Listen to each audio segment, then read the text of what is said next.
দর্শক, রাজধানীর সংসদ ভবন এলাকায় সমাহিত সাবেক প্রধানমন্ত্রী খালেদা জিয়ার কবর জিয়ারত করছেন বিভিন্ন শ্রেণী পেশার মানুষ। এ বিষয়ে জানাতে যুক্ত রয়েছেন সহকর্মী AH হিমেল। হিমেল, খালেদা জিয়ার কবর জিয়ারতে আসা লোকদের ভিড় কেমন দেখছেন, কি বলছেন তারা, বিস্তারিত জানাবেন।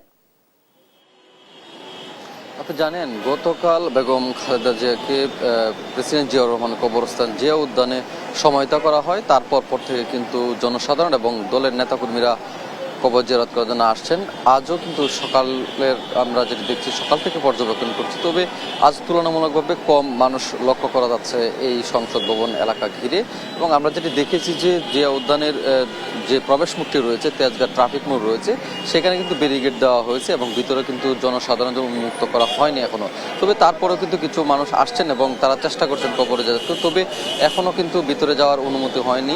আমরা যেটি দেখছি যে বিভিন্ন জেলা থেকে মানুষ আসছেন এবং তাদের সাথে আমরা কথা বলেছি। তারা যেটি বলছেন যে যেহেতু এটি উন্মুক্ত করা হয়নি, সেহেতু তারা কবর জিয়ারত করতে পারছেন না। আমরা এখানকার যে জনসাধারণরা রয়েছে তাদের সাথে কথা বলবো। আপনি কোথা থেকে এসেছেন এবং কবর জিয়ারত? কলাপাড়া কুয়াকাটা থেকে আসছি আজকে কবর জিয়ারত করার জন্য, কিন্তু আজকে আমরা কবর জিয়ারত করতে পারতেছি না।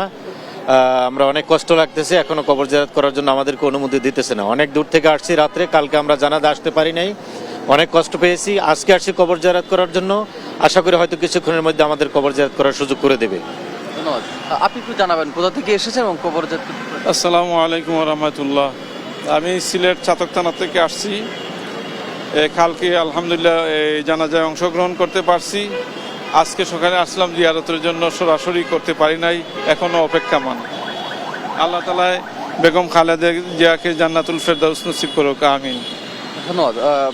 দর্শক, যেটি শুনছিলেন যে ওনারা আসছেন দেশের বিভিন্ন জায়গা থেকে এসেছেন, কিন্তু যেহেতু এটি অর্থাৎ বেগম জিয়ার যে কবরস্থান রয়েছে সেটি যেহেতু এখনও উন্মুক্ত করে দেওয়া হয় না জনসাধারণের জন্য, সেজন্য কিন্তু তারা আসলে ভিতরে ঢুকতে পারছেন না এবং কবর জিয়ারত করার মতো সুযোগ পাচ্ছেন না। এবং এখানকার জনসাধারণ এবং দলের নেতা কর্মীদেরও আমরা লক্ষ্য করতে পেরেছি, তারা যেটি বলছেন যে অতি শীঘ্রই যে বেগম জিয়ার কবর জিয়ারত করার যে অনুমোদন সেটি যেন দেওয়া হয় এবং তারা যেন যেহেতু বিভিন্ন জায়গা থেকে আসছেন কবর যেন জিয়ারত করতে পারেন, সেই বিষয়ে কিন্তু তারা সরকারের কাছে জানাচ্ছিলেন যে যেন এটা উন্মুক্ত করে দেওয়া হয়।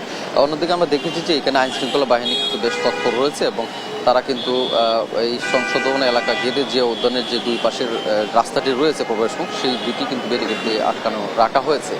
রাজধানী জিয়া উদ্যান থেকে বেগম জিয়ার কবরস্থান জিয়ারত বিষয়ে এই ছিল আমার কাছে সর্বশেষ তথ্য।